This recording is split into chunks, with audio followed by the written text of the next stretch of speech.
வணக்கம். இன்றைக்கி நம்ம பார்க்க போகிற சமையல் ஒரு 5 வகையான டயட் ரெசிபி தான் பார்க்க போகிறோம். இது பிரேக்ஃபாஸ்ட்டாகவும் எடுத்துக்கலாம், டின்னராகவும் எடுத்துக்கலாம். தொடர்ந்து எடுத்துகிட்டு வரும்போது வெயிட் லாஸும் ஆகும், சுகரும் நல்ல கண்ட்ரோல் ஆகும். வாங்க எப்படி செய்யலாங்கிறத பார்க்கலாம். இப்போ ஒரு பவுல் எடுத்துக்கலாம். இதில் வந்து நான் அந்த டம்ளரில் தான் அளக்கிறேன். ஸோ நீங்கள் வந்து எந்த டம்ளர் கப்பு வேணாலும் யூஸ் பண்ணிக்கலாம். இது ஒரு டம்ளருக்கு நரிப்பயிறு சேர்த்துக்கலாம், இன்னொரு டம்ளர் சேர்த்துக்கலாம். 2 டம்ளருக்கு நரிப்பயிறு சேர்த்துருக்கேன். இப்போ அதே டம்ளரில் 2 டம்ளர் அளவுக்கு மாப்பிள்ளை சம்பா அரிசி சேர்த்துக்கிறேன். இதுக்கு பதிலாக சாதாரண அரிசியும் சேர்த்துக்கலாம்.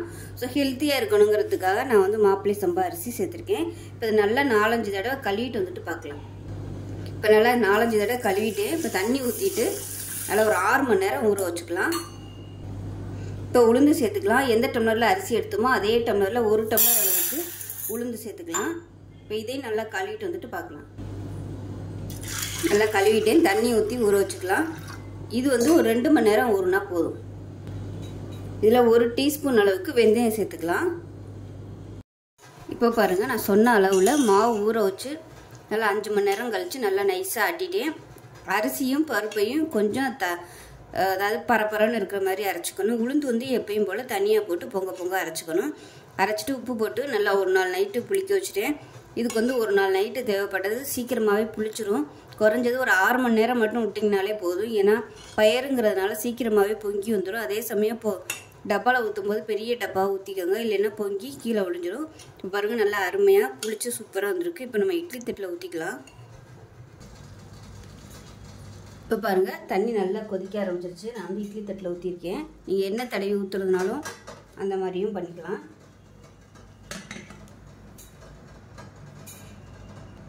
இதை மூடி வச்சுட்டு அதில் ஒரு 5 நிமிஷம் வேகட்டும். இப்போ இட்லி வந்துருச்சான்னு பார்க்கலாம். இட்லி நல்லா சாஃப்டாக சூப்பராக வந்துருச்சு. எடுத்துடலாம். அதை வந்து இட்லி எடுத்தாச்சு. இது ஆறணும். உடனே சூடோடு எடுத்திங்கன்னா உங்களுக்கு கையிலெல்லாம் ஒட்டும். அது கொஞ்சம் ஆறட்டும்.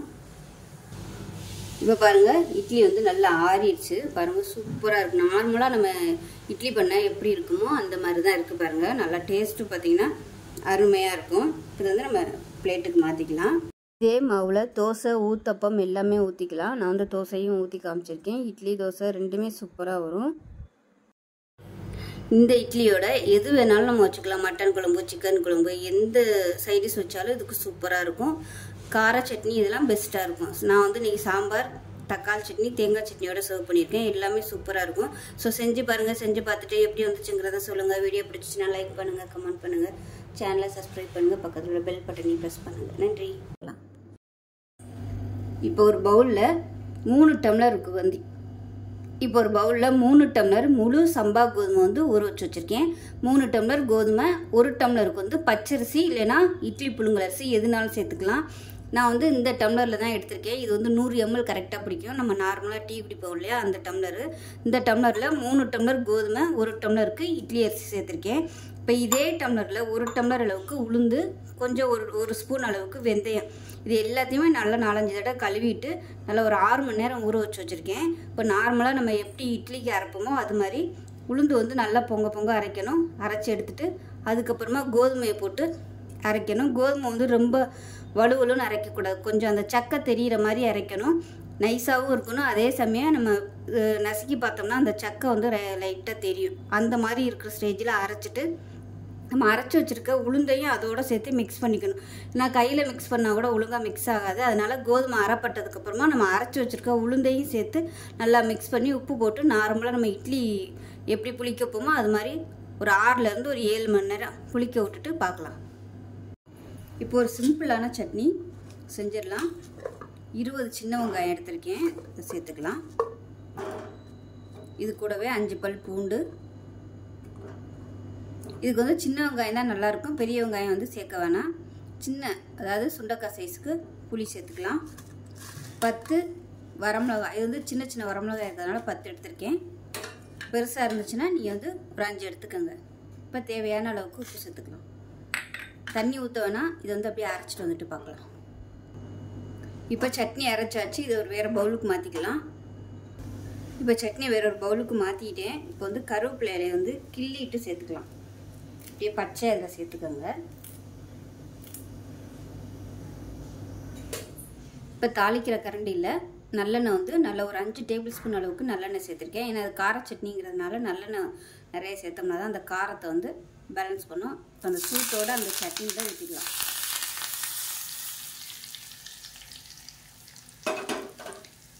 இப்போ அதை மிக்ஸ் பண்ணி விட்டுக்கலாம்.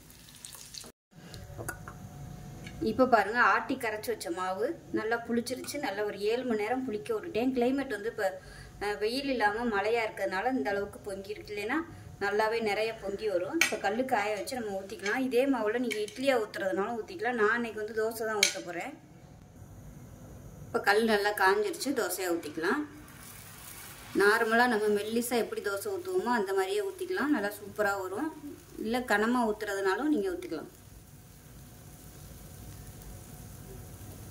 நம்ம முழு கோதுமையை வந்து நம்ம அப்படியே யூஸ் பண்ணியிருக்கிறதுனால இதில் வந்து நிறைய சத்துக்கள் இருக்குது. டயபெட்டிக்காக இருக்கிறவங்க இந்த மாதிரி தோசை சாப்பிட்டிங்கன்னா நல்லா ஹெல்த்தியாகவும் இருக்கும். வெயிட் லாஸ் பண்ணணும்னு நினைக்கிறவங்க இந்த மாதிரி கோதுமை தோசை சாப்பிட்டுக்கலாம். ரேஷனில் கிடைக்கிற கோதுமையை இந்த மாதிரி நம்ம இட்லியோ தோசையோ செஞ்சு சாப்பிட்லாம். டேஸ்ட் நல்லா அட்டகாசமாக இருக்கும். அப்படி இல்லைன்னா நம்ம கோதுமையை வந்து மாவை அரைச்சி கூட நம்ம வெறும் உளுந்து மட்டும் அரைச்சி அதோட மிக்ஸ் பண்ணி மறுநாள் காலையில் புளிக்க வச்சு இட்லி தோசையை ஊற்றிக்கலாம். அது நான் அடுத்த வீடியோவில் அது எப்படி செய்கிறதுங்கிறத போடுறேன். மாவு வந்து நல்லா இந்த மாதிரி தடவி விட்டுருங்க.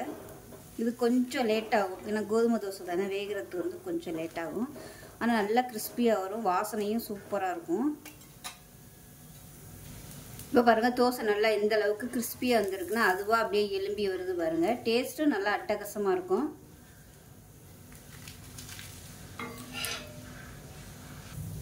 இப்போ ரெண்டாவது ஊற்றின தோசையும் ரெடி ஆயிடுச்சு. இப்போ பாருங்கள், தோசையும் ரெடி ஆயிடுச்சு. சூப்பரான சிம்பிளான ஒரு கார சட்னி. இது வந்து நான் காலையில் வச்சுருந்தேன் மீன் மேக்கர் குழம்பு. ஸோ இதுவுமே நல்லாயிருக்கும். சாம்பார் சட்னி, பூண்டு சட்னி வந்து இதுக்கு ரொம்பவே ஆப்டாக இருக்கும். தேங்காய் சட்னி கூட சூப்பராக இருக்கும். ஸோ இதே மாதிரியே செஞ்சு பாருங்கள். செஞ்சு பார்த்துட்டு எப்படி வந்துச்சுங்கிறத சொல்லுங்கள். வீடியோ பிடிச்சிச்சுன்னா லைக் பண்ணுங்கள், கமெண்ட் பண்ணுங்கள், சேனலை சப்ஸ்கிரைப் பண்ணுங்கள், பக்கத்தில் உள்ள பெல் பட்டனையும் ப்ரெஸ் பண்ணுங்கள். நன்றி. எல்லாங்கிறத பார்க்கலாம். ஒரு குக்கர் எடுத்துக்கலாம். இதில் வந்து 100 கிராம் அளவுக்கு கொள்ளு எடுத்துருக்கேன். இப்போ அதை வந்து நல்லா 2-3 தடவை கழுவிக்கலாம். கொள்ளு சேர்க்கையில் கல்லெல்லாம் இருக்கா என்னங்கிறத பார்த்து நல்லா க்ளீன் பண்ணிவிட்டு சேர்த்துக்கோங்க. இதை இப்போ கழுவிட்டு வந்துட்டு பார்க்கலாம். இப்போ இதில் தண்ணி சேர்த்துக்கலாம். இது வந்து 300 ml அளவுக்கு தண்ணி ஊற்றிருக்கேன். இப்போ ஒரு 200 mlக்கு தண்ணி ஊற்றிக்கிறேன். மொத்தம் 1/2 லிட்டர் தண்ணி ஊற்றிருக்கேன். ஏன்னா நம்ம வந்து 8 விசில் வைக்க போகிறோம். கொள்ளு வந்து வேகிறதுக்கு நேரம் ஆகும். அதனால் விசில் கூட விட்டோம்னா தான் நல்லா வேகும். ஸோ விசில் விடையில் தண்ணி கொஞ்சம் வற்றும். அதுக்காக தான் நான் வந்து இப்போவே 1/2 லிட்டர் தண்ணி ஊற்றிருக்கேன். இப்போ இதில் சும்மா ஒரு 4-5 கல்லுப்பு சேர்த்துக்கலாம். இப்போ இதில் ஒரு 2 சொட்டு எண்ணெய் விட்டுக்கலாம், பொங்கி ஊற்றாமல் இருக்கிறதுக்கு. மஞ்சத்தூள் ஒரு 2 சிட்டிகை அளவு சேர்த்துக்கலாம். அவ்வளோதான். அதை மூடி வச்சிடலாம். மூடி வச்சுட்டு நல்லா ஒரு 8 விசில் விட்டுட்டு ஸ்டீம்லாம் நல்லா இறங்கினதுக்கப்புறம் பார்க்கலாம். பேன் எடுத்துக்கலாம். இதில் வந்து ஒரு 3 டீஸ்பூன் அளவுக்கு எண்ணெய் விட்டுக்கலாம். எண்ணெய் சூடானதும் ஒரு டீஸ்பூன் சீரகம் சேர்த்துக்கலாம். சீரகம் நல்லா பொரியட்டும். அது கூடவே ஒரு டீஸ்பூன் வர கொத்தமல்லி, அதாவது தனியாவை அதை வந்து 1-2 பொடிச்சிட்டு சேர்த்துக்கலாம். இது கூடவே ஒரு 4 பல் பூண்டு சேர்த்துக்கலாம். ஒரு 10-15 சின்ன வெங்காயம் முழுசாக சேர்த்துக்கலாம். இப்போ எல்லாமே நல்லா வதங்கிடுச்சு. நல்ல ஒரு ஃப்ளேவர் வருது. இதில் கொஞ்சமாக கருவேப்பிலை சேர்த்துக்கலாம். அதே மாதிரி கொஞ்சமாக ஒரு பிடி அளவுக்கு கொத்தமல்லி சேர்த்துக்கலாம். மீடியம் சைஸாக ஒரு தக்காளி சேர்த்துக்கலாம். இப்போ இது எல்லாமே நல்லா வதங்கிடுச்சு. அமர்த்திடலாம். இப்போ விசில் விட்டது எப்படி இருக்குன்னு பார்க்கலாம். பாருங்கள், இந்த மாதிரி தான் இருக்கும். இப்போ இந்த பருப்பு மட்டும் நம்ம தண்ணியை எடுத்துக்கலாம். நல்லா வெந்துருச்சு, நல்லா நசுங்குது. இப்போ தண்ணியை மட்டும் நம்ம வடிச்சுக்கலாம். அந்த தண்ணியை வந்து உப்பு, மிளகு, சீரகம் போட்டு அப்படியே குடிக்கலாம். அப்படி இல்லைன்னா அந்த தண்ணியை வச்சு ரசம், நம்ம நார்மலாக எப்படி ரசம் வைப்போமோ அதே மாதிரியே வச்சு தண்ணிக்கு பதிலாக அந்த தண்ணியை ஊற்றிக்கலாம். இப்போ ஒரு மிக்சி ஜார் எடுத்துக்கலாம். இப்போ நம்ம வேக வச்சு வச்சுருக்கிற இந்த கொள்ளை வந்து ஒரு மிக்சி ஜாரில் சேர்த்துக்கலாம். இப்போ ஒரு பேனில் ஒரு 6 வரமிளகாய் சேர்த்துருக்கேன். நான் வந்து மிளகாய் போட மறந்துட்டேன். அதனால் தனியாக வந்து இதை நான் வதக்கிக்கிறேன். பச்சை மிளகாயும் சேர்த்துக்கலாம், வரமிளகாயும் சேர்த்துக்கலாம். அல்சர் பிரச்சனை இருந்தால் பச்சை மிளகாய் சேர்க்க வேணால் வரமிளகாய் சேர்த்துக்கோங்க. உங்களோட காரத்துக்கு தகுந்த மாதிரி சேர்த்துக்கோங்க. இது கூடவே பெருங்காயத்தூள் சேர்த்துக்கலாம். இதை நல்லா வறுத்துக்கலாம். இதனால நம்ம வதக்கி வச்சிருக்கிற இந்த வெங்காயம், தக்காளி இதுகளை இதோட சேர்த்துக்கலாம். சேர்த்துட்டு ரொம்ப நைஸாக அரைக்கக்கூடாது. 1-2 பரப்பரன்னு இருக்கிற மாதிரி அரைச்சிக்கணும். ஒரு 3/4 பதத்துக்கு அரைச்சிக்கணும். ரொம்ப நைஸாக அரைக்கக்கூடாது. இப்போ இது நல்லா வதங்கிடுச்சு. இப்போ நம்ம மிக்சி ஜாரில் சேர்த்த பொருட்களோட இதையும் சேர்த்து நல்லா அரைச்சிக்கலாம். இப்போ அதை வந்து அரைச்சிக்கலாம். உப்பு வந்து வேக வைக்கையிலையும் போட்டிருக்கு, அதனால் அரைச்சிட்டு நம்ம பத்தலைன்னா போட்டுக்கலாம். இப்போ பாருங்கள் நல்லா அரைச்சாச்சு. அதாவது 3/4 பதத்துக்கு அரைச்சிருக்கேன். ரொம்ப நைஸாக அரைக்காமல் இது வந்து வேறு பவுலுக்கு மாற்றிக்கலாம். இப்போ பாருங்கள் நமக்கு கொள்ளு தண்ணியும் கொள்ளு துவையலும் ரெடி ஆயிடுச்சு. இது வந்து இட்லி தோசைக்கும் தொட்டுக்கலாம், சட்னியாகவும் தொட்டுக்கலாம், சாதத்தில் வந்து நெய் ஊற்றி பரட்டி சாப்பிட்றதுனாலும் சாப்பிட்டுக்கலாம். இந்த தண்ணியை வந்து உப்பு போட்டு நீங்கள் அப்படியே குடிக்கிறனாலும் குடிச்சிக்கலாம், இல்லை மிளகு சீரகம் போட்டு குடிச்சிங்கனாலும் உங்களுக்கு வெயிட் லாஸ் ஆகும். காலையில் வந்து இந்த தண்ணியை குடிங்க. குடிச்சிட்டு இந்த துவையில இட்லி தோசைக்கு தொட்டுக்கோங்க. மதியத்துக்கு சாதத்துக்கும் போட்டு பரட்டி சாப்பிட்லாம். அப்படி இல்லைன்னா இந்த தண்ணியை வந்து நார்மலாக நம்ம எப்பயும் வைக்கிற ரசம் மாதிரி வச்சு இந்த துவையில தொட்டு கூட சாப்பிட்டுக்கலாம். ஸோ வாரத்தில் ஒரு 3 நாள் 4 நாள் இந்த தண்ணியும் இந்த துவையலும் செஞ்சு சாப்பிட்டிங்கன்னா உங்களுக்கு வந்து ப்ரெஷர் குறையும். அதாவது பிளட் ப்ரெஷர் குறையும், சுகரும் குறையும், சளி பிரச்சனை இருந்துச்சுனாலும் உங்களுக்கு நல்லா கேட்கும், உடல் எடையும் குறையும். ஸோ டேஸ்ட்டு சூப்பராக இருக்கும். செஞ்சு பாருங்கள். செஞ்சு பார்த்துட்டு எப்படி இருந்துச்சுங்கிறத சொல்லுங்கள். வீடியோ பிடிச்சிட்டா லைக் பண்ணுங்கள், கமெண்ட் பண்ணுங்கள், சேனலை சப்ஸ்கிரைப் பண்ணுங்கள், பக்கத்தில் உள்ள பெல் பட்டன் ப்ரெஸ் பண்ணுங்கள். நன்றி. இப்போ ஒரு பவுல் எடுத்துக்கலாம். மெஷரிங் கப்பில் 3/4 கப் அளவுக்கு கருங்குருவை அரிசி எடுத்திருக்கேன். இதுக்கு பதிலாக நீங்கள் எந்த அரிசி வேணாலும் எடுத்துக்கலாம். பச்சரிசி, புழுங்கல் அரிசி, இல்லை இட்லி அரிசி, எந்த அரிசினாலும் எடுத்துக்கலாம். நான் இன்றைக்கி கருங்குருவை எடுத்திருக்கேன். அதுக்கு பதிலாக மாப்பிள்ளை சம்பா அந்த மாதிரி எந்த விதமான அரிசினாலும் சேர்த்துக்கலாம். 3/4 கப் அளவுக்கு சேர்த்துக்கலாம். இப்போ அதே கப்பில் 3/4 கப் அளவுக்கு கொள்ளு எடுத்துருக்கேன். இப்போ அதையும் இதோட சேர்த்துக்கலாம். இப்போ இதில் 1/4 கப் அளவுக்கு சாதாரண இட்லி அரிசி சேர்த்துக்கிறேன். உங்கள்கிட்ட பாரம்பரிய அரிசி, கருங்குருவை அரிசி இந்த மாதிரி வேறு எந்த அரிசி இல்லை அப்படின்னு நினச்சிங்கன்னா நார்மலான அரிசி வந்து பச்சரிசியோ புழுங்கல் அரிசியோ இல்லை இட்லி அரிசியோ நீங்கள் 1 கப் அளவுக்கு சேர்த்துக்கோங்க. நான் வந்து அந்த அரிசி கருங்குருவை 3/4 கப்பு சேர்த்ததுனால இது வந்து 1/4 கப் அளவுக்கு எடுத்திருக்கேன். மொத்தம் அரிசி வந்து 1 கப் அளவுக்கு எடுத்துக்கோங்க. மெஷரிங் கப்பில் 1/4 கப் அளவுக்கு உளுந்து சேர்த்துக்கலாம். 1 டீஸ்பூன் போல் வெந்தயம் சேர்த்துக்கலாம். இப்போ அதில் நல்லா 2-3 தடவை கழுவிட்டு வந்துட்டு பார்க்கலாம். இப்போ நல்லா 4-5 தடவை கழுவிட்டு தண்ணி ஊற்றி வச்சுருக்கேன். நல்லா ஒரு 5 மணி நேரம் ஊறட்டும். ஊறினதுக்கப்புறம் பார்க்கலாம். இப்போ இது நல்லா ஊறிடுச்சு. இப்போ அரைக்க போகிறதுக்கு முன்னாடி ஒரு 1/4 மணி நேரத்துக்கு முன்னாடி அவல் எடுத்திருக்கேன். இன்றைக்கி நான் எடுத்திருக்க அவல் பார்த்திங்கன்னா பூங்கார் அரிசி அவல் எடுத்திருக்கேன். இதுக்கு பதிலாக நீங்கள் சாதாரண வெள்ளை அவல் இல்லைன்னா சிவப்பு அவல் கூட எடுத்துக்கலாம். இப்போ இது வந்து நல்லா ஒரு 1/4 மணி நேரம் ஊறிடுச்சு. இப்போ இது ரெண்டையும் சேர்த்து அரைச்சிட்டு பார்க்கலாம். மிக்சிலேயோ கிரைண்டர்லேயோ எது விருப்பமோ நீங்கள் அரைச்சிக்கலாம். நான் வந்து மிக்சியில் கொஞ்சம் கொஞ்சமாக போட்டு நல்லா நைஸாக அரைச்சிட்டு பார்க்கலாம். இப்போ பாருங்கள் மாவு வந்து நல்லா ஆட்டிட்டேன். இப்போ தேவையான அளவுக்கு கல் உப்பு சேர்த்துக்கலாம். சேர்த்துட்டு கை வச்சு நல்லா அடித்து மிக்ஸ் பண்ணி விட்டுக்கலாம். இப்போ மாவு வந்து கரைச்சிட்டேன். இந்த அளவுக்கு ஒரு இட்லி மாவு பதத்துக்கு கெட்டியாகவே வச்சுக்கோங்க. ஏன்னா இது பயர் ஐட்டங்கிறதுனால சீக்கிரமாகவே நொறுன்னு வந்துடும். அதனால நம்ம தண்ணியை கரைச்சி வச்சோம்னா ரொம்ப அப்படியே நொறுன்னு வந்துடும். அதனால் இந்த அளவுக்கு மட்டும் கெட்டியாக அரைச்சி கரைச்சிக்கோங்க. இப்போ இது நல்ல ஒரு 5 மணி நேரம் புளிக்கட்டும். பொங்கி வந்ததுக்கப்புறம் பார்க்கலாம். இப்போ ஒரு பேன் எடுத்துக்கலாம். இதில் வந்து கொஞ்சமாக எண்ணெய் விட்டுக்கலாம்.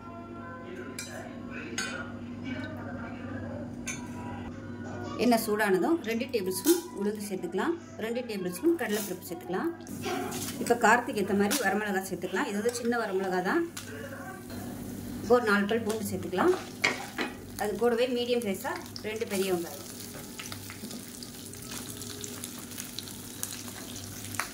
இது கூடவே 1 டீஸ்பூன் போல பெருங்காயம் சேர்த்துக்கலாம். இது கூடவே பொரிஞ்சிரும். இப்போ மீடியம் சைஸாக ஒரு 3 தக்காளி கட் பண்ணி வச்சுருக்கேன். அதையும் சேர்த்துக்கலாம்.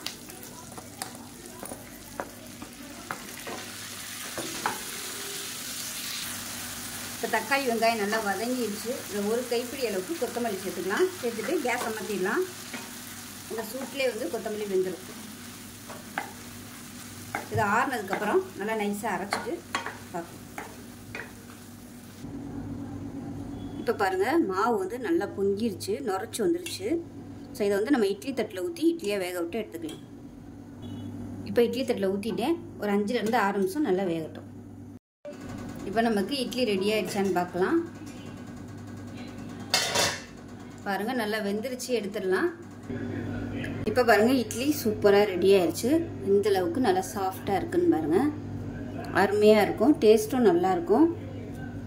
இப்போ அதுக்கு சூப்பரான சட்னி ரெடி பண்ணியாச்சு. இது வந்து நான் தாளிக்கலை, நீங்கள் விருப்பப்பட்டால் தாளிச்சுக்கோங்க, அவ்வளோதான். ஸோ அருமையான ஒரு ஹெல்த்தியான டயட் பிரேக்ஃபாஸ்ட் ரெடி ஆயிடுச்சு. வெயிட் குறைக்கணும்னு நினைக்கிறவங்க இந்த மாதிரி கொள்ளு வந்து இட்லியாக செஞ்சு சாப்பிட்டிங்கன்னா வெயிட் நல்லா குறையும். இதே மாவில் நீங்கள் தோசையாகவும் ஊற்றிக்கலாம். அடுத்த வீடியோவில் தோசை எப்படி செய்கிறதுங்கிறத காமிக்கிறேன். ஸோ இந்த வீடியோ பிடிச்சிச்சின்னா லைக் பண்ணுங்கள், கமெண்ட் பண்ணுங்கள், சேனலை சப்ஸ்கிரைப் பண்ணுங்கள், பக்கத்தில் உள்ள பெல் பட்டனை ப்ரெஸ் பண்ணுங்கள். நன்றி. எப்படி செய்யலாங்கிறத பார்க்கலாம். இப்போ ஒரு பவுல் எடுத்துக்கலாம். மெஷரிங் கப்பில் 3/4 கப் அளவுக்கு கருங்குருவை அரிசி எடுத்திருக்கேன். இதுக்கு பதிலாக நீங்கள் எந்த அரிசி வேணாலும் எடுத்துக்கலாம்.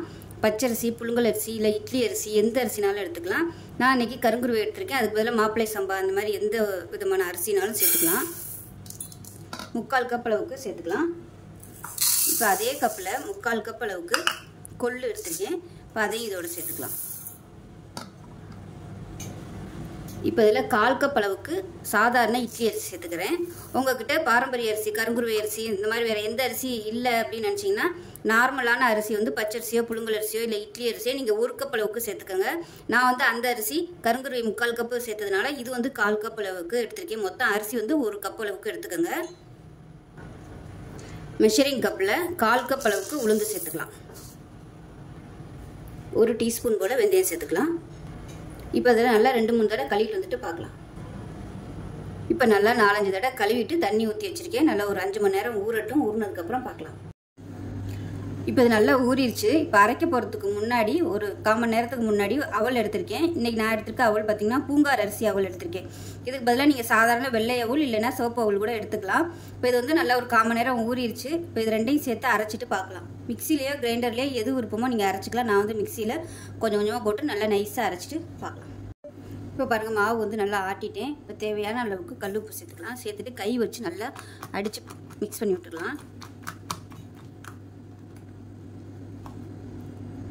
இப்போ மாவு வந்து கரைச்சிட்டேன். இந்த அளவுக்கு ஒரு இட்லி மாவு பதத்துக்கு கெட்டியாகவே வச்சுக்கோங்க. ஏன்னா இது பயர் ஐட்டங்கிறதுனால சீக்கிரமாகவே நொறுன்னு வந்துடும். அதனால நம்ம தண்ணியை கரைச்சி வச்சோம்னா ரொம்ப அப்படியே நொறுன்னு வந்துடும். அதனால் இந்த அளவுக்கு மட்டும் கெட்டியாக அரைச்சி கரைச்சிக்கோங்க.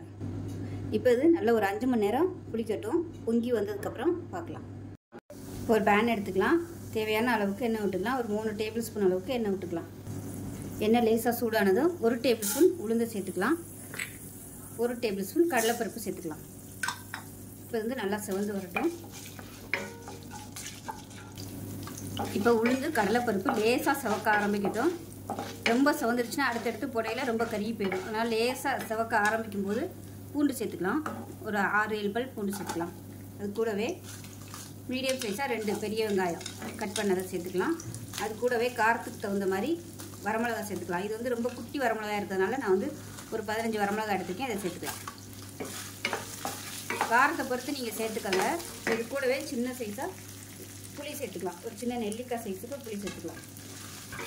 இந்த மிளகா காரம் வந்து அதிகமாக இருக்குது, அதனால நான் வந்து கொஞ்சம் கூட சேர்த்துருக்கேன். நீங்கள் வச்சுருக்க மிளகாயோட தன்மையை பொறுத்து நீங்கள் காரம் கூடவோ குறைச்சா சேர்த்துக்கோங்க. இப்போ அடுத்து நம்ம தேங்காயெலாம் வேறு சேர்க்க போகிறோம். அதனால் காரம் பார்த்து சேர்த்துக்கோங்க. இப்போ இதில் மெஷரிங் கப்பில் 1 கப் அளவுக்கு கழுவி வச்சுருந்தா கருவேப்பிலையில் சேர்த்துக்கலாம். இப்போ இதோட இதையும் சேர்த்து நல்லா முறுமுறுன்னு வதக்கி விட்டுக்கலாம். இப்போ தேவையான அளவுக்கு உப்பு சேர்த்துக்கலாம். இப்போ பாருங்கள், கருவேப்பிலை நல்லா முறுமுறுன்னு வதங்கிடுச்சு. வெங்காயமும் நல்லா வதங்கிடுச்சு. நான் இன்றைக்கி பெரிய வெங்காயம் எடுத்திருக்கேன். இதுக்கு பதிலாக நீங்கள் சின்ன வெங்காயம் வந்து மெஷரிங் கப்பில் 1 கப் அளவுக்கு சேர்த்துக்கோங்க. டேஸ்ட் இன்னும் சூப்பராக இருக்கும். இப்போ இதில் ஒரு 1/4 கப் அளவுக்கு துருவன தேங்காய் சேர்த்துக்கலாம்.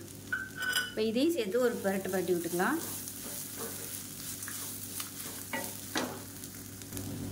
இப்போ பாருங்கள், தேங்காய் சேர்த்து நல்லா பரட்டியாச்சு. அமர்த்திடலாம். அமர்த்திட்டு ஆற விட்டுட்டு நல்லா நைஸாக அரைச்சிட்டு பார்க்கலாம்.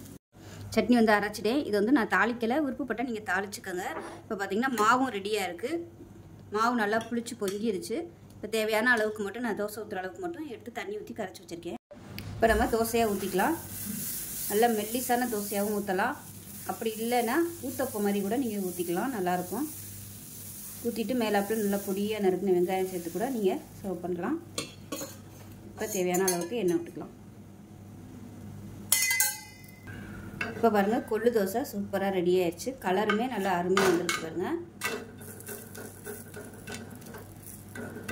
அவ்வளோதான், எடுத்துடலாம்.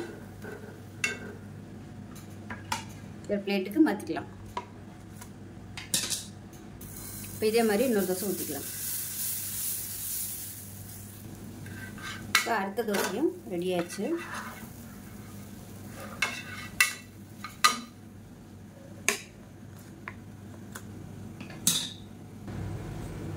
இப்போ நமக்கு அருமையான கொள்ளு தோசையும் கருவேப்பிலை சட்னியும் ரெடி ஆயிடுச்சு. ரெகுலராக செஞ்சு பாருங்கள், வெயிட் லாஸ் ஆகும், சுகரும் நல்லா கண்ட்ரோல் ஆகும். ஸோ இந்த வீடியோ பிடிச்சிச்சுன்னா லைக் பண்ணுங்கள், கமெண்ட் பண்ணுங்கள், சேனலை சப்ஸ்கிரைப் பண்ணுங்கள், பக்கத்தில் உள்ள பெல் பட்டனையும் ப்ரெஸ் பண்ணுங்கள். நன்றி.